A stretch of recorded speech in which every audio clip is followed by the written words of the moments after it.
On paper, nobody has ever had an easier job on television than a detective inspector on St. Marie.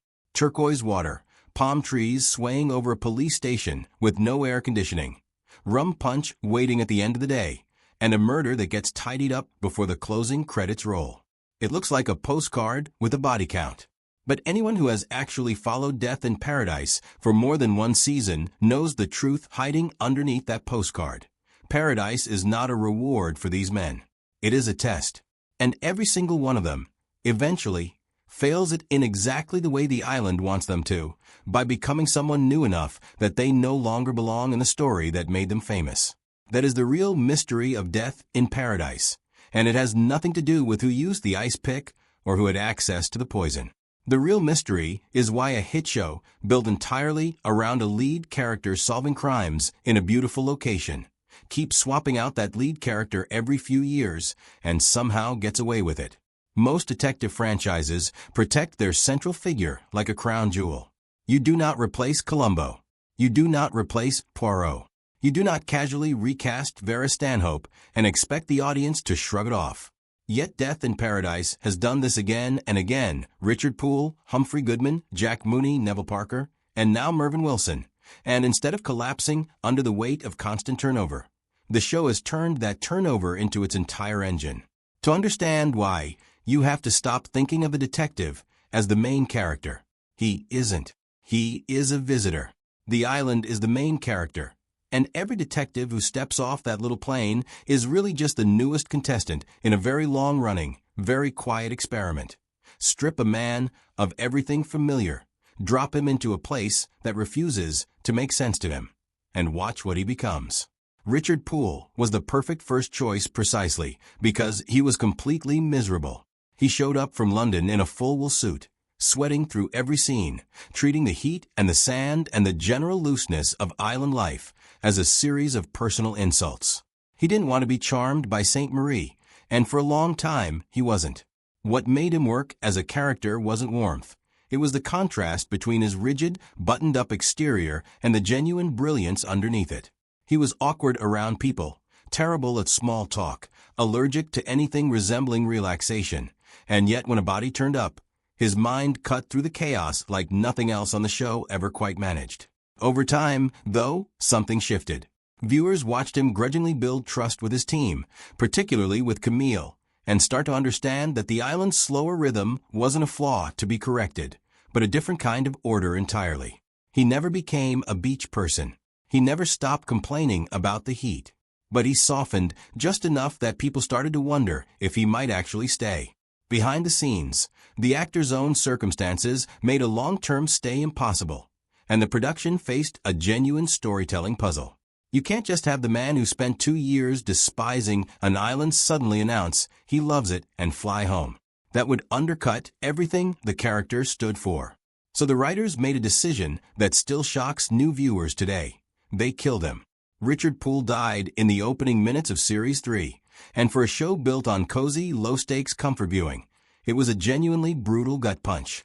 But it did something enormously important for the franchise's future. It proved that nobody on this island was safe, that the detective's chair was not sacred, and that the show itself could survive losing the person everyone assumed was its foundation. Every detective since has, in some way, been measured against the ghost of that stiff, brilliant, impossible man in the suit. Whoever came next had one of the hardest acting assignments in British television. Walk into a beloved show immediately after its original star had been killed off, and somehow make the audience stop grieving long enough to accept a replacement. The solution wasn't to soften the blow by casting someone similar to Richard. It was to go in the opposite direction entirely. Where Richard was buttoned up and emotionally sealed, Humphrey Goodman was open, clumsy, and almost embarrassingly sincere. He tripped over crime scenes, apologized to corpses, rambled through half-finished thoughts, and somehow still landed on the correct answer before anyone else in the room. Humphrey's story wasn't really about learning to survive an island that hated him, the way Richard's had been. It was about a man whose life back home had quietly fallen apart, a failing marriage, a battered sense of confidence. Rebuilding himself in a place he never expected to end up. For a while, he seemed like the detective who might actually belong on St. Marie permanently. He liked the community. He liked the pace. He built real friendships with the team around him. But his departure revealed something the show would lean on again and again. Growth and belonging are not always the same thing. Humphrey didn't leave because the island broke him. He left because he figured out what kind of life he actually wanted. And that life happened to be back in England with the woman he loved. What made this exit different from Richard's is that it didn't require an ending. It created an opening. Years later, Humphrey resurfaced in the spin-off Beyond Paradise, proving that a character could leave St. Marie and keep living, keep growing, keep mattering to an audience, without the franchise having to erase him. That was the show's second major discovery. Not every goodbye has to be permanent, and not every departure has to be tragic. If Richard was defined by resistance and Humphrey by chaos, Jack Mooney arrived carrying something heavier and much quieter, grief. He was a widower, and underneath his easy charm and gift for gently disarming suspects with conversation, there was a man who had come to St. Marie not for adventure, but as a kind of soft landing after loss. He didn't clash with the island the way his predecessors had. He settled in with surprising ease, made friends quickly, and slipped into the rhythm of the place almost naturally. That ease is exactly what makes his exit so interesting, and so often underrated by casual viewers. Jack didn't leave because he failed at the job or because the island rejected him. He left because staying too comfortably for too long risked turning St. Marie into a beautiful hiding place rather than a place of healing. Grief doesn't get solved by scenery. It can be softened by it, distracted by it, given room to breathe by it. But eventually a person has to decide whether they're living a new life or simply avoiding their old one. Jack's departure came when he chose to step back into forward motion rather than let the island become a permanent pause button. It's a subtler exit than the other detectives got, but arguably one of the most emotionally honest, because it argues that sometimes the healthiest thing a character can do is leave before comfort turns into stagnation. Then came Neville Parker, a character who seemed almost cruelly engineered to suffer on a tropical island. He was allergic to nearly everything, terrified of insects, uneasy in heat, uncomfortable with uncertainty, and quietly panicked by any kind of social risk. If Richard merely disliked St. Marie, Neville's entire body seemed to revolt against it. By the time he arrived, audiences had already lived through several detective changeovers, and there was a real risk that viewers would simply stop investing emotionally in someone they knew was eventually going to leave anyway. The show's answer was to give Neville the longest, slowest transformation of any lead to that point. He didn't just learn to tolerate the island. He learned, in fits and starts, to tolerate life itself. His anxieties were never played purely for laughs. They were the actual architecture of who he was, a man whose fears had shrunk his world down to almost nothing. St. Marie forced him into new food, new relationships, new emotional risks he never would have taken back home, including a long, messy, believable romance with Florence.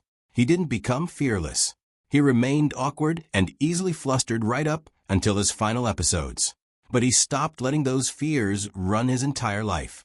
And that distinction is what made his eventual departure feel earned rather than convenient. When Neville finally left the island, it wasn't because St. Marie had defeated him. It was because St. Marie had finally taught him how to choose something for himself. Leaving with Florence wasn't retreat. For a character defined by avoidance from his very first scene, walking toward an uncertain, frightening new chapter was the single bravest thing he ever did. By the time his run ended, he had spent more time in the role than any detective before him, which made the decision to replace him again feel like a genuine risk. But the show had, by that point, trained its audience to trust the pattern, which brings the story to Mvin Wilson, the newest detective to step off that familiar little plane. By now, Death in Paradise is fully aware of its own rhythm, and so is its audience. Nobody is shocked anymore when a lead detective leaves. They expect it. The harder question for the writers is how to make a fifth changeover feel necessary rather than mechanical. The first replacement was shocking. The second proved the format could survive it all. The third added maturity to the formula. The fourth became a genuine long-term emotional investment. By the fifth, audiences can start to see the gears turning if the show isn't careful. So Mvin needed a different kind of friction than the men before him. He isn't rigid like Richard, chaotic like Humphrey, gently grieving like Jack, or anxious like Neville. He arrives guarded and defensive, carrying something he clearly doesn't want examined too closely. He doesn't read as a man on an accidental holiday. He reads as someone who brought real weight with him onto that plane. That gives his era a new question to answer, one the show has never quite asked in the same way before. What exactly is he protecting himself from? And can an island built on forcing people open actually get through to someone determined to stay closed? Around him, the show keeps its familiar anchors in place, the commissioner's steady authority, the local officers who provide continuity, the rhythms of daily island life that never quite change even as the detective in the middle of it does. That balance is deliberate. If everything on St. Marie changed at once, the show would lose its audience. Because the island itself stays familiar even as its detective rotates, viewers can accept a new lead without ever feeling like they've lost the show entirely. There's a simple, practical explanation sitting underneath all of this. Filming on location for months at a time, far from home, in heat and humidity, with a demanding schedule, is genuinely difficult for actors with families and other commitments. That reality has shaped almost every exit on this list in one way or another. Separation from children, a desire to pursue other roles, simple exhaustion from the physical demands of the shoot. That's the boring, honest human answer, and it matters. But there's a deeper, more deliberate reason too, one built directly into the show's DNA. Death in Paradise runs on discomfort. A detective who doesn't fit creates comedy, creates tension, creates a reason for the local team to teach him something and for him to slowly earn their trust. That discomfort is also what gives each detective a personal arc, a flaw or a wound that the island is uniquely positioned to expose. The moment a detective becomes too comfortable, too fully adjusted to island life, the premise that makes him interesting starts to wear thin. Either the writers have to stop developing him, freezing him in place, or they have to acknowledge that he's outgrown the very tension that made him compelling in the first place. Either way, the character has reached the end of his usefulness to that particular story. That's not a flaw in the show's design, it's the entire design.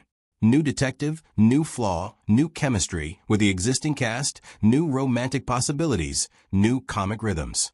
The crimes stay comfortingly similar from week to week, but the emotional engine underneath them keeps getting refueled by turnover that other shows would consider a disaster.